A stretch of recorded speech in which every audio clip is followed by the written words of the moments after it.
Assalamu alaikum, class 7th. Hope you will be fine. Here I am your teacher Saima Aslam to teach you the grammar drill. Students, today we are going to start our first chapter, nouns. And my dear students, I hope you have some information about noun, or you may know what a noun is or how you can define a noun. But here is also the definition of noun.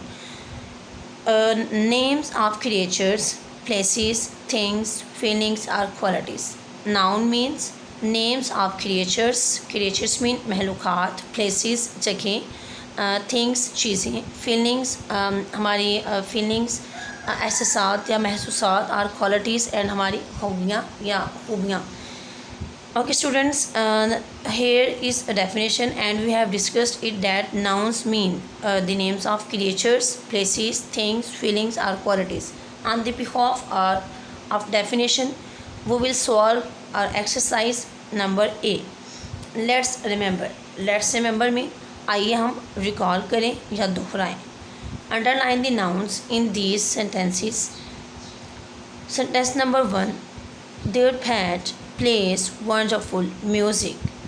Band, music, noun. Sentence number 2.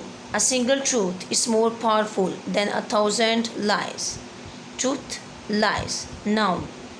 Sentence number 3. My grandfather's passion is amazing. Sentence number 3 में grandfather, noun. Sentence number 4. We love the fragrance of sandalwood. Sandalwood, noun.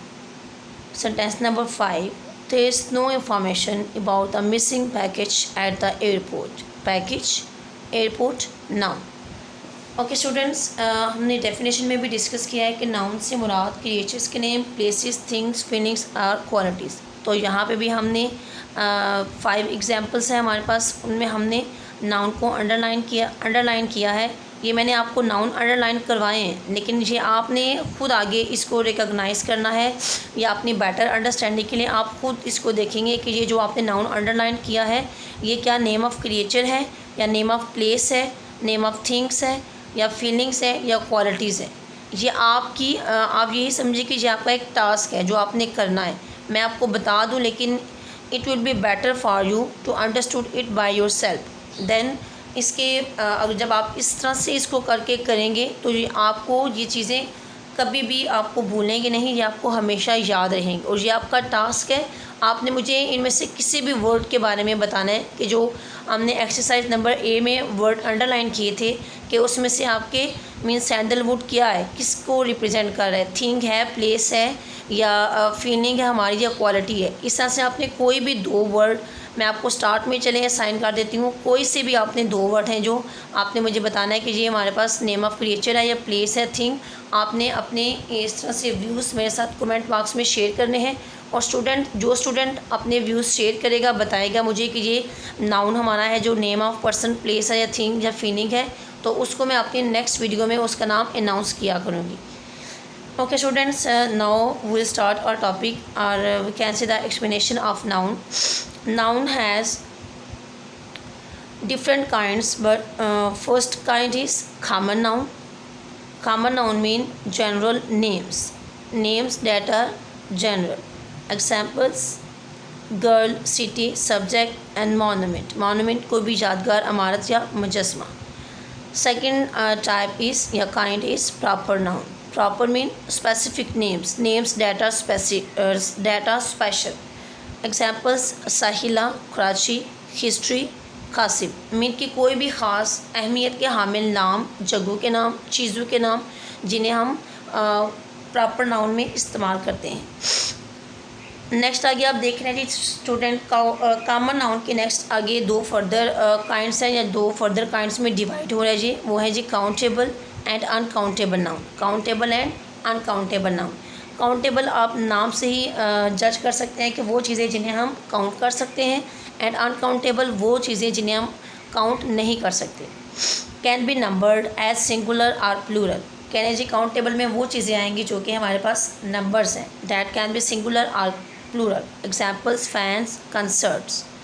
Next है जी uncountable, can not be numbered Uncountable mean cannot be numbered, that cannot be counted. Example water, cement, air, wisdom, कि वो तमाम चीज़ें that we cannot be counted.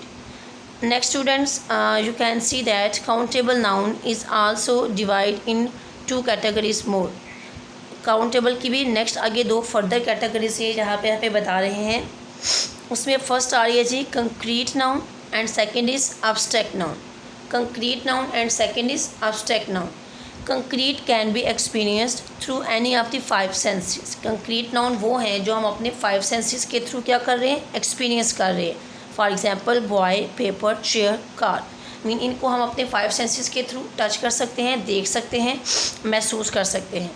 Abstract noun concept, idea, state of mind, quality, feelings. Examples remarks, hopes, desires, feelings. Abstract noun में हमारी वो चीज़ें आ रही हैं जिन्हें हम इमेजिन कर सकते हैं, जिन्हें हम महसूस कर सकते हैं, फील कर सकते हैं. नेक्स्ट देखिए uncountable noun is also divide in two kinds more. ये भी आगे फर्दर दो काइंड्स में डिवाइड हो रहा है. First is concrete. यहाँ पे हमारे पास जो अनकाउंटेबल में कंक्रीट नाउन आ रहा है उसकी कैटेगरीज या उसकी जो एग्जांपल्स हैं वो काउंटेबल में जो कंक्रीट नाउन आ रहा है उससे डिफरेंट है. इसमें हमारे पास आ रहा है जी वाटर, सीमेंट, शुगर, ऑयल. इसमें आप ये कह सकते हैं कि हमारे पास मटेरियल या सब्सटेंस आ रहे हैं जिनके थ्रू हमारे पास, जिनकी वजह से या जिनको यूज़ करके हम आगे में चीज़ें बनाते हैं. एब्स्ट्रैक्ट नाउन देखेंगे. Abstract noun examples happiness, wisdom, joy, fun, jealousy. इसमें हमारे पास आप ये भी कह सकते हैं कि इसमें भी हमारे पास हमारी फीलिंग्स आ रही हैं, हमारी आइडियाज़ आ रहे हैं. उसके बाद क्वालिटीज़ डैट में भी गुड और बैड. आप ये भी कह सकते हैं कि अनकाउंटेबल नाउन और काउंटेबल नाउन में जो एब्स्ट्रैक्ट नाउन है इन दोनों की क्वालिटीज़ सेम है, दोनों का फंक्शन सेम है. नेक्स्ट आगे देखेंगे जी नाउन की काइंड है collective noun. Collective noun mean groups. वो चीज़ें जो हम ग्रुप में हमारे पास आती हैं या जिन्हें हम ग्रुप की शक्ल में देखते हैं या जो ग्रुप की शक्ल में चीज़ें हमारे पास आती हैं उसमें आ रही हैं जी. एग्जांपल है pack of wolves. Pack mean group of wolves. उसके बाद bunch of keys. Bunch mean set of keys. और आर्मी ऑफ एंट्स. एंट्स का ग्रुप. Material noun. मटेरियल में आना चाहिए material use to make different things. Material noun में वो तमाम चीज़ें आ रही हैं कि वो तमाम material that we can use to make different things further. Example silicon, ivory, wood, cement. तमाम मटेरियल्स के नेम हैं जिन्हें हम यूज़ करके फर्दर अपनी चीज़ों को बनाते हैं. Last kind is compound noun. Compound noun mean multi words noun. Multi words mean के we have to use two different nouns to make one word. It is noun as compound noun. For example देखिए hair cut, swimming pool, great grand mother, vice chancellor. हम यहाँ पे दो nouns को इकट्ठा करते हैं तो हम इसको क्या बनाते हैं, अपने पास कंपाउंड, हमारे पास कंपाउंड वर्ड बन जाता है जी. Okay students, it was our today's topic and revise it for 2 or 3 times for better understanding and also learn it. Students, it's your duty also do it as a practice on your notebooks. And my dear students, जो आपका task है वो मैंने आपको first में ही assign कर दिया है. आपने मुझे उसके बारे में ज़रूर अपने कमेंट्स मेरे साथ शेयर करें, कमेंट बॉक्स में, या अपने व्यूज़ मेरे साथ शेयर करें. I will wait for your comments. Okay students, take care and Allah हाफिज़.